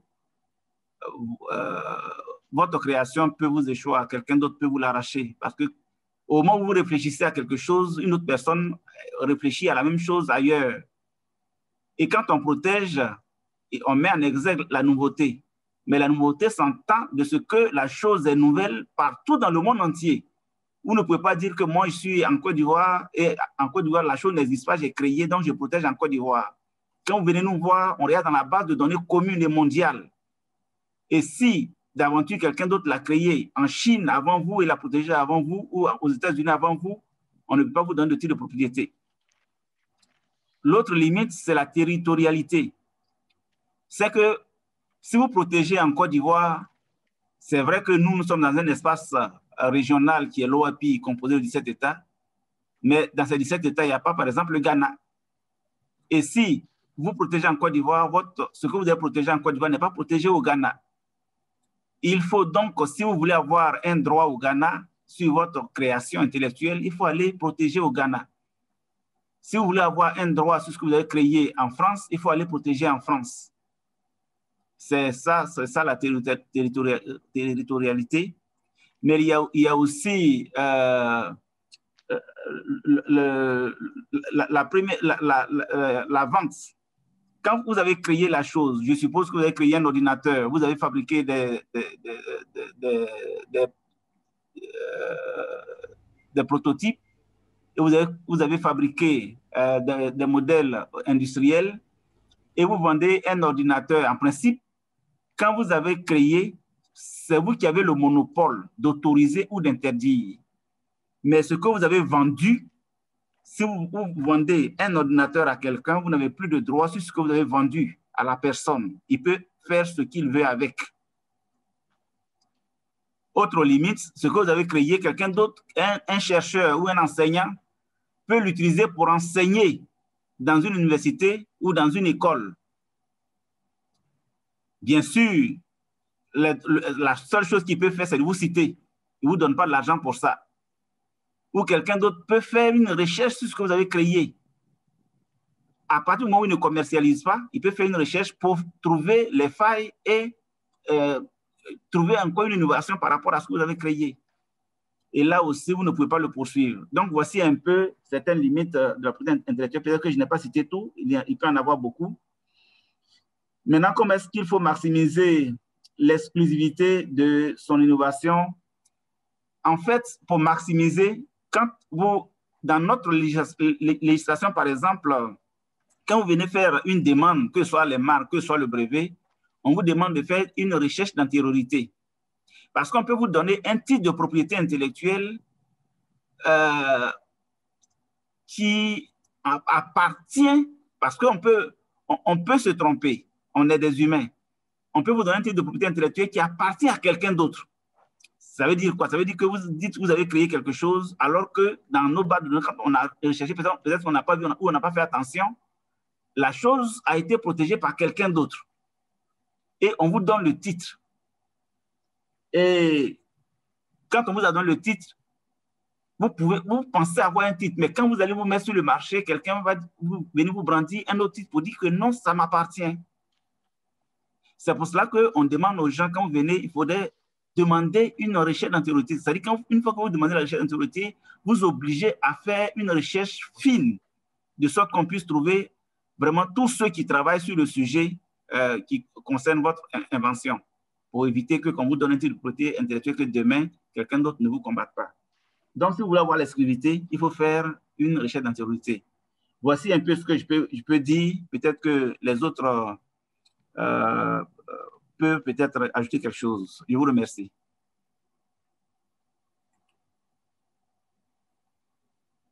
Merci beaucoup, Monsieur Kwabron, pour ces éclairages. Donc nous sommes pratiquement à la fin de ce webinaire. Je pense qu'il y a quand même une question qui revient assez fréquemment dans le milieu des start-upers en Côte d'Ivoire ici. Je pense que justement, nous avons l'occasion d'avoir M. Kwabron avec nous. Donc, je me ferai fort éventuellement de relayer cette question. En fait, elle tourne sur les mécanismes d'appui et de subvention aujourd'hui que l'OIPI offrait éventuellement à des jeunes entrepreneurs, inventeurs, innovateurs qui souhaiteraient justement obtenir une forme justement de protection intellectuelle sur les inventions. Est-ce qu'aujourd'hui, justement, il y a des mécanismes d'aide ou d'appui qui existeraient en Côte d'Ivoire, justement, pour réduire un peu les coûts que cela engendrerait? Et l'autre question, c'est de savoir aussi, est-ce qu'aujourd'hui, on ne pourrait pas entamer ou voir une OIPI, qui est plus digitalisée, qui permettrait, par exemple, d'enregistrer les marques en ligne parce que pour ce qu'on sait aujourd'hui, ça reste quand même une procédure qui est perçue un peu comme étant laborieuse par certains, justement, qui souhaitent entreprendre une telle démarche. Donc, qu'est-ce qui est fait aujourd'hui, justement, en termes d'innovation même de l'OIPI, justement, pour faciliter tout ce process? Merci. OK, merci beaucoup, Monsieur Richard Séchier, c'est ça, non? OK. Effectivement, il faut dire que certaines personnes se plaignent de ce que la protection est chère. Nous en sommes conscients et c'est parce que c'est cher que nous sommes regroupés en une organisation régionale pour faciliter la tâche aux demandeurs. Je vous ai dit que la demande ou le titre qu'on vous donne est territorial. Si on n'était pas 17 États, le déposant en Côte d'Ivoire qui veut des titres en Afrique de l'Ouest francophone jusqu'en Afrique centrale, il serait obligé de passer dans chaque État. Donc, on s'est regroupé pour faciliter la tâche, de sorte en faisant une seule demande chez nous en Côte d'Ivoire, c'est comme si vous faites la même demande dans tous les États francophones de l'Afrique de l'Ouest et de l'Afrique centrale. Donc, c'est déjà quelque chose, c'est une facilitation. Maintenant, les coûts dépendent donc des 17 États. C'est-à-dire que quand vous payez, c'est comme si vous payiez pour 17 États en même temps.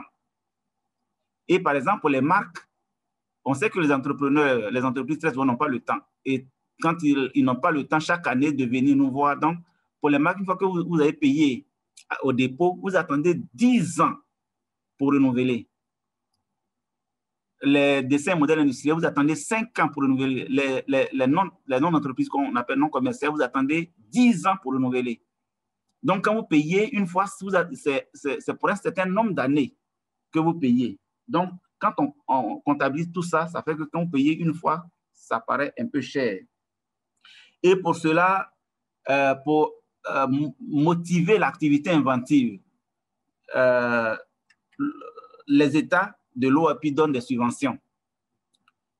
Les subventions, c'est seulement pour les brevets d'invention. Un brevet d'invention coûte 590 000 francs minimum.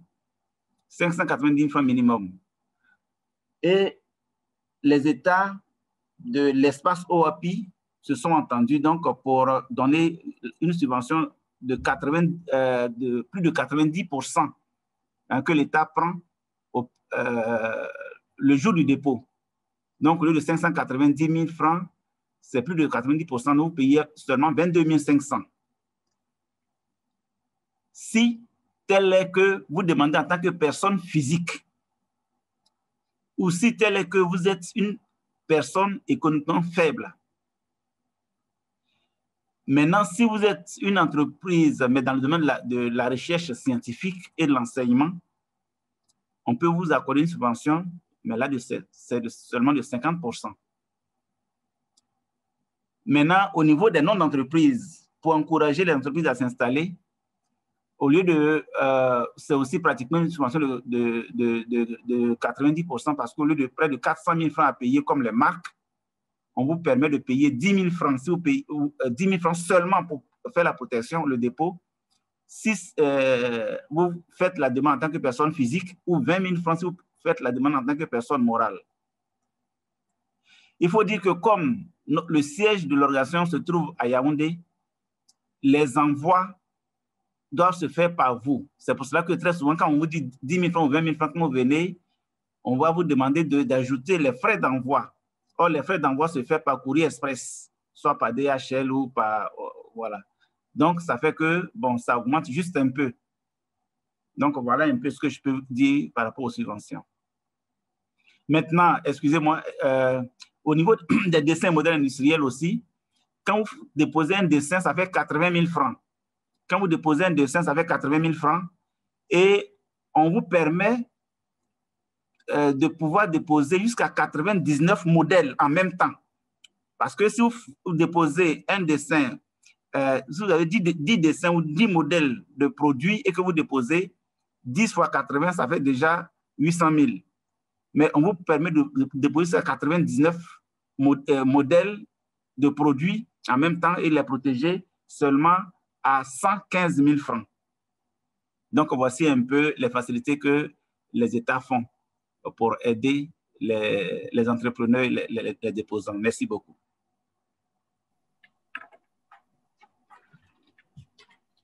Merci beaucoup, M. Kwaban, pour ces éclairages nouveaux. Alors, donc, nous sommes à la fin de ce webinaire. Je vois qu'il y a des questions. Oui, je vois qu'il y a des questions additionnelles. S'il vous plaît, il y a la deuxième question, j'ai oublié. Oui. Mais on dirait que M. Zan, il veut répondre. Bon, oui, d'accord. Donc, on va prendre la toute dernière contribution. M. Souzan, on vous écoute.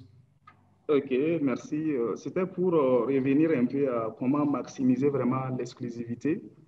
À ce niveau, monsieur, on parlait un peu de la marque qu'on peut renouveler, puisque la marque, c'est les titres qu'on peut renouveler de façon indéterminée. Donc, moi, j'encourage en fait les innovateurs qui sont dans le domaine du numérique à utiliser les marques, puisqu'en ce moment, chaque 10 ans, vous renouvelez de façon indéterminée. On prend l'exemple, par exemple, de Facebook et WhatsApp. Ça, c'est des marques déposées qui sont renouvelées de façon indéterminée. À la différence des autres titres où, à un certain moment, la durée est limitée. L'autre aspect que je voulais également ajouter par rapport à faut-il protéger toutes les innovations, comme nous sommes dans le numérique, et moi, j'allais un peu nuancer. Je comprends très bien la position de Kwama, qui est de l'Office ivoirien de la propriété intellectuelle. Mais moi, en tant que, je suis à côté des start-upers, je comprends un peu. Et il faut noter que ce n'est pas, il y a certaines innovations que vous pouvez également libérer, notamment dans le domaine du numérique, pour pouvoir tester. En ce moment, les clients, les premiers clients peuvent peut-être l'utiliser, mais ça permet en fait aux start-upers en fait de préparer en fait une innovation, c'est-à-dire une stratégie pour pouvoir, c'est-à-dire la version améliorée. Parce que généralement dans le numérique, on travaille à ce que les gens utilisent pour atteindre certaines masses critiques et ça facilite vraiment l'amélioration. Ce qui fait qu'il y a des versions d'évaluation qui sont parfois gratuites où on permet aux gens d'utiliser. Donc parfois, ce sont ces stratégies qu'il faut utiliser. C'est pourquoi j'encourage en fait et les innovateurs à s'entourer vraiment des stratèges de la propriété intellectuelle qui pourra vraiment les aider à ne pas tout protéger. On protège vraiment l'aspect où vraiment la dose d'activité inventive est très élevée. Voilà, merci. Je ne sais pas si vous m'avez... Allô? OK, merci. Merci. Monsieur Richard, je voudrais revenir sur l'enregistrement en ligne. C'était aussi une préoccupation. Est-ce qu'on m'entend? Oui, on vous entend. OK, d'accord. Vous avez posé cette préoccupation. Est-ce qu'il ne serait pas bon de faciliter la tâche aux déposants en mettant une plateforme pour qu'on puisse enregistrer en ligne? C'est bien ça. Et ne pas se déplacer. Je crois que c'est une bonne préoccupation.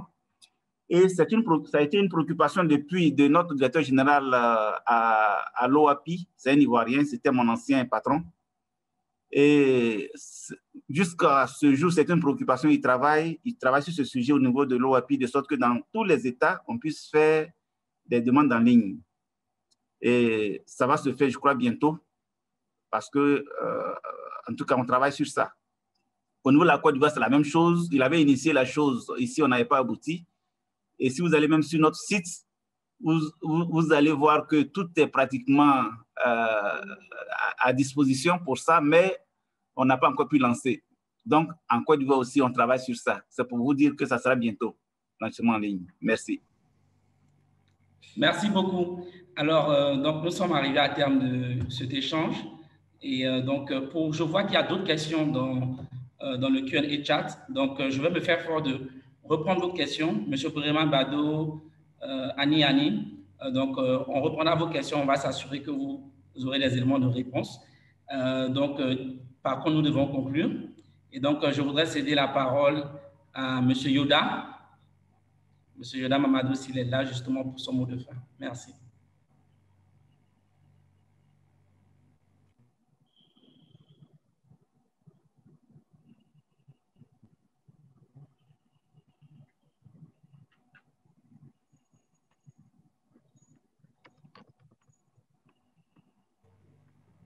Donc, en attendant le mot de clôture de M. Yoda, nous voulons vivement remercier nos participants pour leurs différentes interventions. Et donc,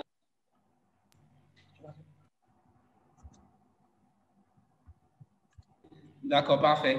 Donc, on me fait savoir que M. Yoda Mamadou n'est pas disponible.